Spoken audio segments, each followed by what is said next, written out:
Good evening, everyone. Good morning, good afternoon, wherever you are in the world today.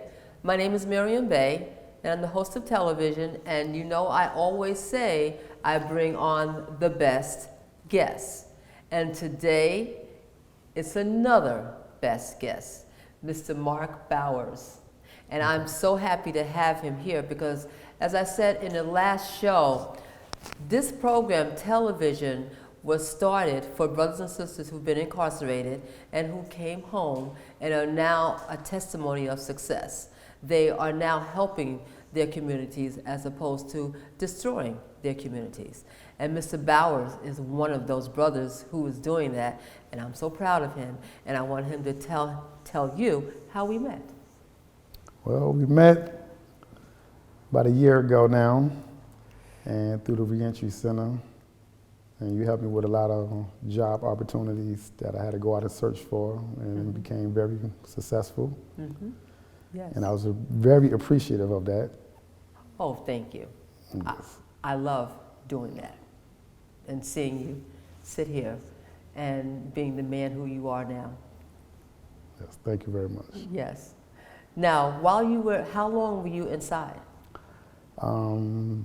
Altogether, I did 10 years in New Jersey and 20 years in Georgia.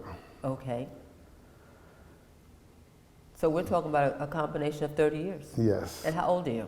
55. 55, okay. Yes. And so now you're done? Done, finished. Okay. Finished. Over with. Okay. Finito. Right, okay. Yes. And now, when you were inside, this is your book. Yes, one of my books. Well, okay, this is one of his books. It's Yes. called No Remorse. No Remorse. So, when did you write this book? I wrote the book around 2013. Were you incarcerated? Yes, So you wrote this book while you were incarcerated. yes. And what made you want to write this book? I started writing out of boredom. Okay. Out of boredom. I was inspired by other writers like Wahida Clark and Vicky Stringer, how they did their thing and how they came home and took off and got their own publication company. Oh, beautiful. So I read a lot of articles on them inside magazines, and I said, okay, let me try to write a story myself. And they were sisters who were incarcerated? Yes, both of them was incarcerated. Oh, okay. Both was incarcerated. Okay. They came home and started their publication company. Okay, nice. Now, have they seen you since you've come home? Or have you met them? I've met Wahida Clark personally. I didn't meet Vicky Stringer personally. Okay. I talked to her on the phone a couple of times, but I met Wahida Clark because I was close friends with her brother, Melvin Clark. Okay. So that's how I met Wahida Clark. Okay. Okay, so now, why did you choose the title No Remorse? Well, No Remorse came for a lot of stuff that's going on in my past life, how I lived, how I had no remorse for the things I've done. So I incorporated that inside the book, which the book ain't about my story, but it's all made up fiction and stuff. So, but No Remorse came about basically how life is. You have a lot of people doing a lot of things in the streets that's negative. The way they was upbringing, they had no remorse. Right. And the crimes they did, the crimes they committed, the abusive relationships they had with their family, their friends, their wives, their spouse, whoever. You know what I'm saying? So it comes from having no remorse. Right. Right. So that's why I said, let me just name the book with No Remorse. Okay, and now, since you've been home, and you've been home how long? 2 years now. This is your second year? Yes. Okay. So, what have you been doing to get yourself together? Well, I've been working, holding down the job. That's one. Okay. The job is not the best that I would want, but it's a job. It helped paying the bills for now. And I've been working on a website. Okay. I'm trying to start a social media website. Okay. And the website is going to consist of digital products. So if someone has ebooks, audiobooks, songs, etc., the website that I'm trying to put together is you can put everything in one area. Oh, okay. Versus you having a bunch of links and sending people to different areas. Hey, go to Facebook, check out this. Hey, go to Instagram and check out this. You will be able to come to my website and see everything on somebody's profile all in one area. Oh, okay. Okay, so you have expertise in that area. Yes, somewhat. Oh, okay, good. So now, what type of work are you doing? I'm working at a supermarket. Okay. Yes, Okay. I work in the bakery, help with the bakery assistant, and I also do the produce. Oh, okay. So then, the fact that you were incarcerated for almost 30 years, how do you feel about being out now? Every day feel like I just came home. Oh, okay. Every So day. you're celebrating. Every day feel like I just came home. Okay. So I'm still basking in the glory. Oh, beautiful. Still basking in it. And how old are you? 55. Okay.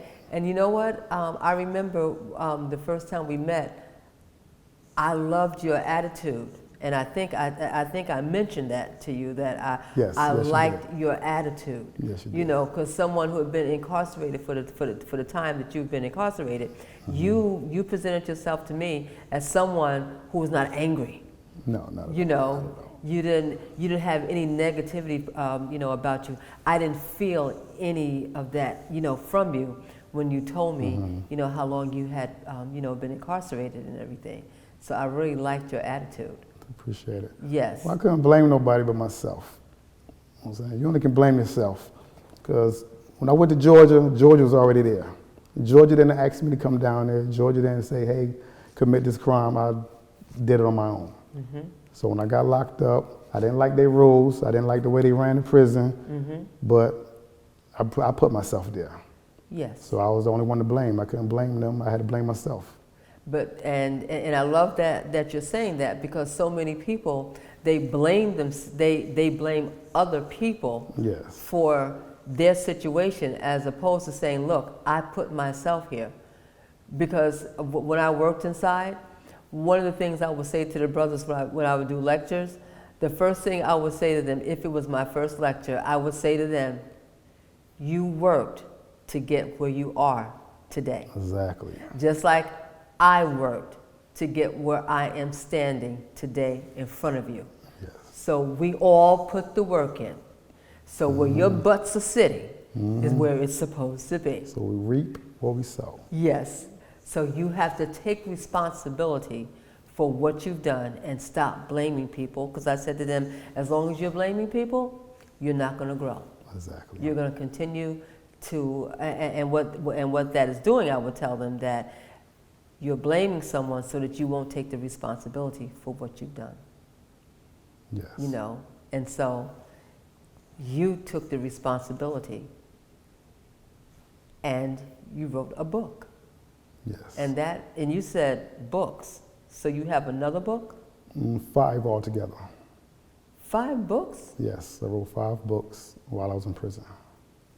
Oh, I didn't know that. Yes. Oh, wow. Okay. Okay, great. And you know what? You know what you confirmed for me? I always tell people that when I worked inside the prison system, the brothers and sisters inside, the majority of them are so smart.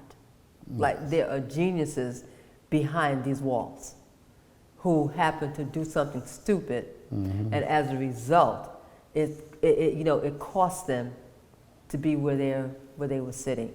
And that was one of the reasons why I made it a fact when I was doing lectures that they would always have a lecture about empowering them and for them to look at their greatness inside of them. Yes. You know, so that they could live their purpose. That's when a lot of creativity comes out in someone. Sometimes we have to be put in a certain situation for the creativity to comes out. But a lot of people, everybody has some type of hidden talent. That's right. But sometimes we have to be put in that box, isolated, before we start thinking, and then all your creativity just start to explode. I've met a lot of talented people over the years in there. I did too. A lot of talented people. And I met a lot of brothers who are artists. Yes. They could draw anything. I also do portraits. Oh, wow, you do that too? Yes. Oh, okay, all right.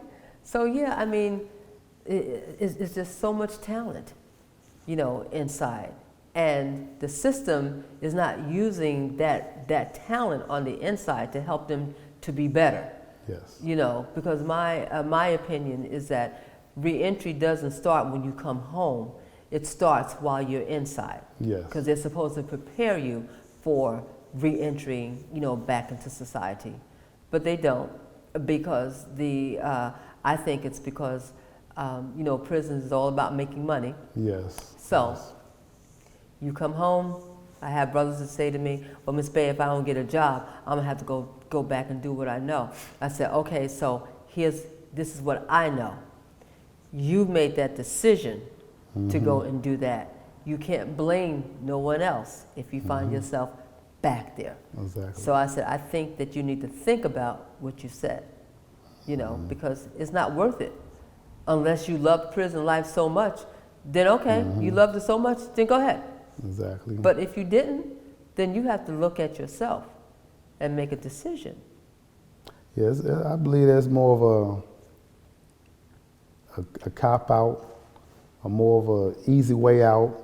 Oh, that's good. Yeah. They think that, okay, life is hard, and it's not hard, it's what you make it.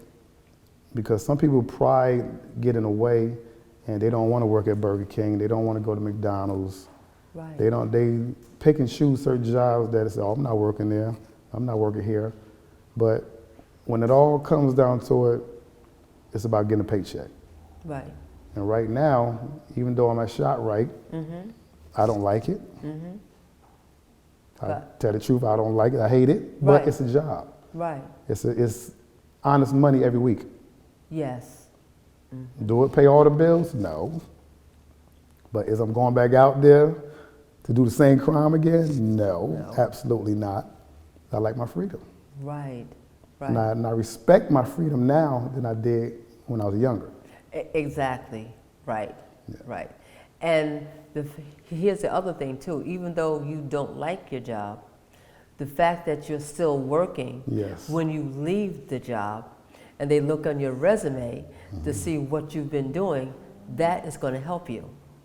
Yes. Because, and also you're learning skills, you know, but you have a great skill as an artist, so you don't know where this is going to take you, because you didn't write all those books for nothing. No, not at all. No, right. You know, so some good is going to come out of it. Yes. You know, you don't know who you're going to meet, who's going to help you when they see the talent that you have. And the fact that you're working at ShopRite, you're showing other brothers who are like you that this is what you need to do. Because you have to humble yourself. Right, exactly. And that's maturing, you know? And so you are what I call a testimony of success. Thank you. Yes, because you was inside and now you're out and you're doing some good things. You're working on doing some good things. Yes. So you're showing the community that I am done with that life. Yes. You know?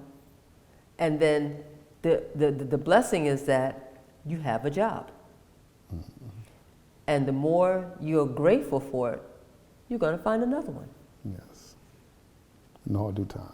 Yes. It's going to come. It's going to come. Patience is a virtue. is a virtue. That's right. That's right. And that's applicable to all of us. You know, because we all want it like right now. But right now, let's say we get it and we don't know what to do with it. Yes. You know, so it's not our time, it's God's time. Yes. And I used to say that a lot when I was going to trial. And a lot of people don't know I was facing 6 life sentences without parole. Oh. 6 life sentences without parole.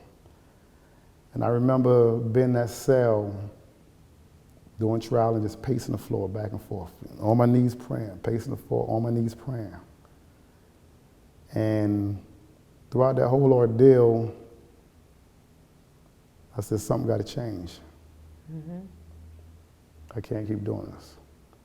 So you know how you get in a situation, then I think everybody has done it, got in a situation where you say, oh God, please get me out of this one. I ain't gonna do it no more. Please be out of this. I think everybody done been through that situation. Yes, yes. And I think at that moment, that was one of my sincerest prayers ever. Oh, okay. Because before I done said it plenty of times. Oh Lord, please help me out of this one. Please help me out of this one. I ain't gonna do it no more. I swear I ain't gonna do it no more. Next you know I'm back doing it again next week.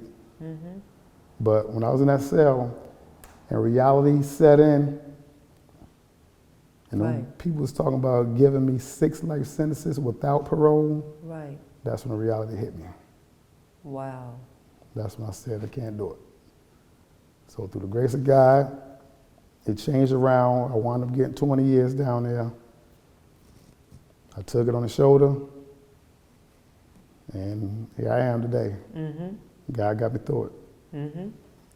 So now, what do you think about yourself today? I'm a way better person than I was 20, 30 years ago. Way better person.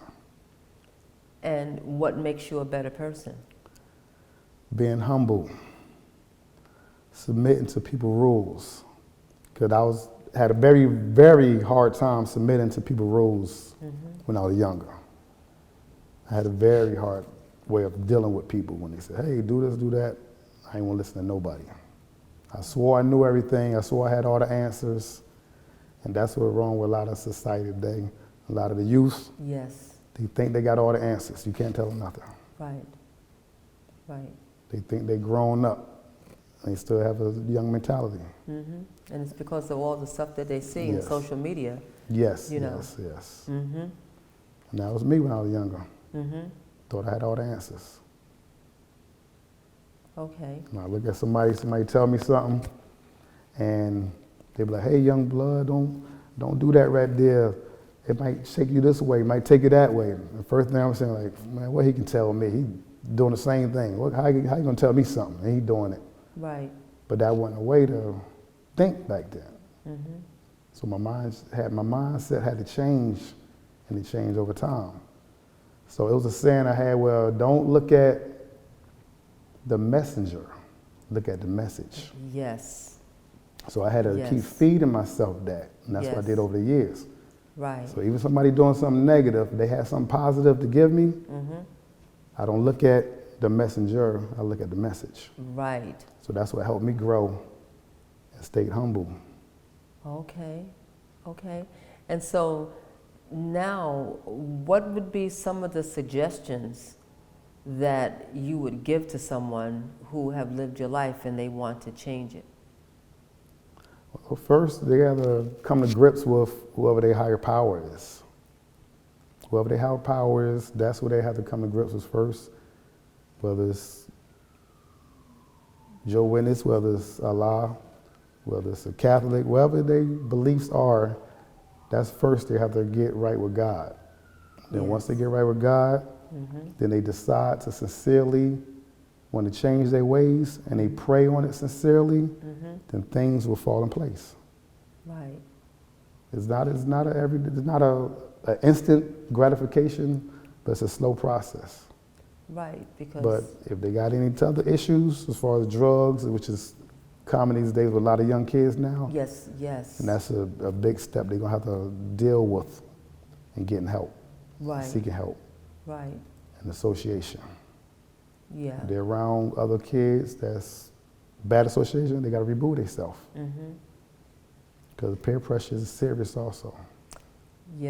That is, because people, even adults, they're concerned about what people think or say about them. And the young people, when they go on social media, they think that this is real, and they don't look at the fact that people have gone through stuff, to be, where they are. It wasn't like an overnight success or anything like that. Everything is a process. But they have to see people such as yourself, because I'm sure people who know you or who knew you back in the day, and they see you today, I'm sure they see a different person. Yes, they do. you know. Yes. 'Cause I was the mastermind back in the day. I was the one that was, hey, we're going to do it this way. We're going to use this type of car, this type of gun. I need you to do this. I need you to do that. So everybody looked up to me. Right.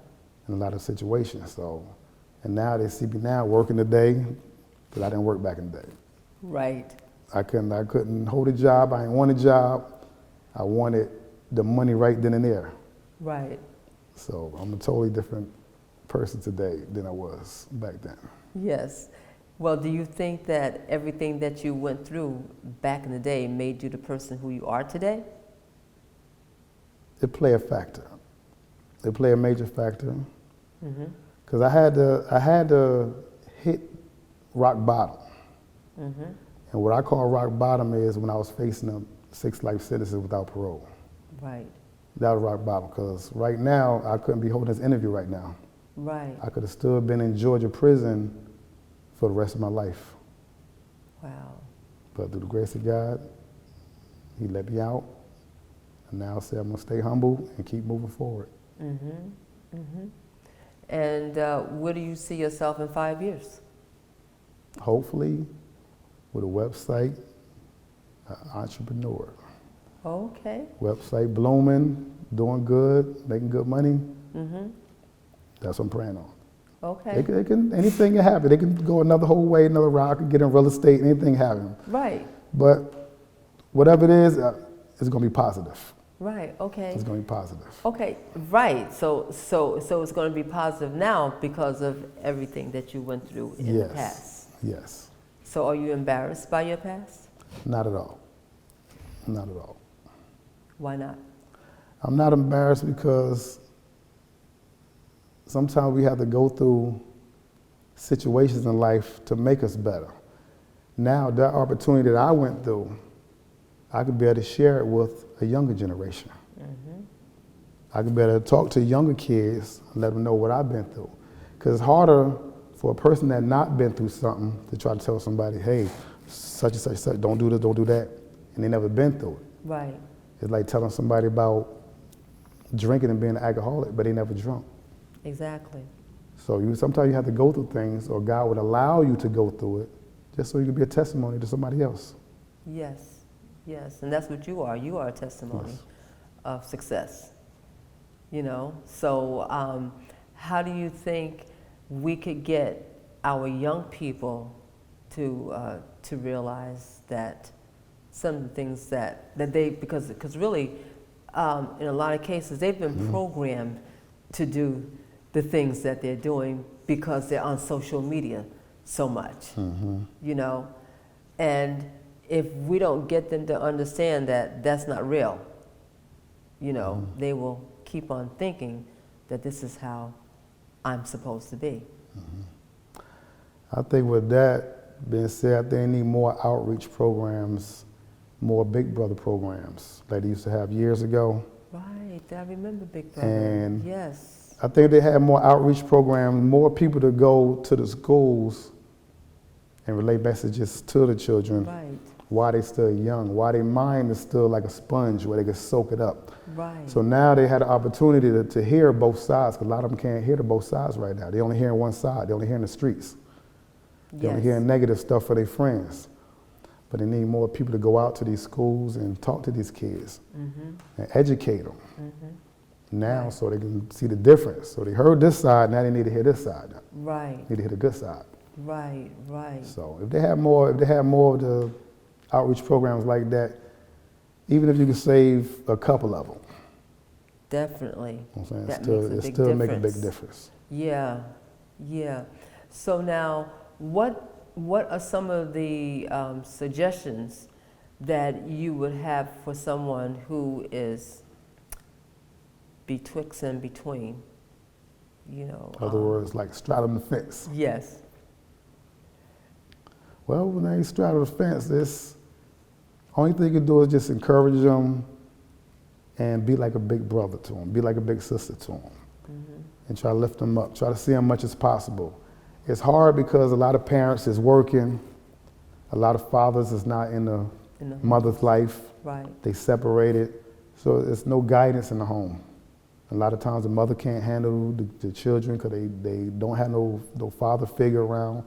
And the kids is smart enough to witness and see all this happening, and they get bitter because the family not together now. Right. And now they run into the streets, now they meeting other kids that ain't probably gonna do the same thing. But main thing is reaching out to the kids as much as possible. And in reality, you can't reach them all, it's hard. But if everybody was to do their part, it might can make a big difference. Right. If everybody do their part. That is true. That is true. So, are you a father? No, ma'am. Oh, okay. I'm not a father. Okay, so but you could be a father for someone else, like so. It's Now I can like be a when father you're figure. That's right. You could be the father figure for a lot of these young brothers that are out there. You know, do some of them know your story? Very few. Okay. Very few. Okay. And you remind me of something that when I was working inside, as far as what you're saying, the message and the messenger. Yes. Okay. I did a lecture. It was called "You Can Bloom Where You're Planted." Blossom where you're planted, right? And so the brother said to me, "How could you, Ms. Bey, how could you blossom in prison?" I said, "Oh no, there's a lot of ways that you can blossom in prison. Like you could take advantage of all the programs that they have, that they're offering. You could blossom that way. You know, you could sit down and think about all the things that you've done without blaming anyone and take responsibility for what you've done." You know, because one brother doing a lecture, he said, "Well, Miss Bey, I'm innocent." I said, "No, I'm gonna show you how you're guilty." You know. And so I said to them, I said, "This is how you're guilty. You're guilty because you put yourself in a situation that put you in a situation to get you where you're sitting right now. Because you said that you knew you shouldn't have done it. Yes. But you did it, so therefore that was your choice. So you're not innocent." He said, "Oh yeah," he said, "I didn't look at it like that." I said, "That's okay, you know, we don't look at things like that. I mean, and it's okay, but now you're young and you can still go out and do something with your life." I said, yeah, that's true. And I remember I had to write a letter for a young man when I first started working in the prison system. And he was in his 20s. And it was, his crime was dealing with a car, right? So I told him that I would write a letter for the judge, and I did. And in that letter, I said to the judge, "Do you remember when you were 20 years old?" He was in his 60s. He released him. I felt so good because that young man did not need to go to prison, you know. But I just want to say thank you because we're now wrapping it up.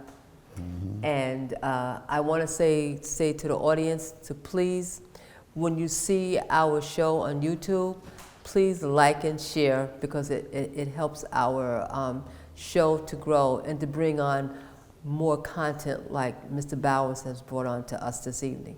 Thank you so much and have a wonderful day.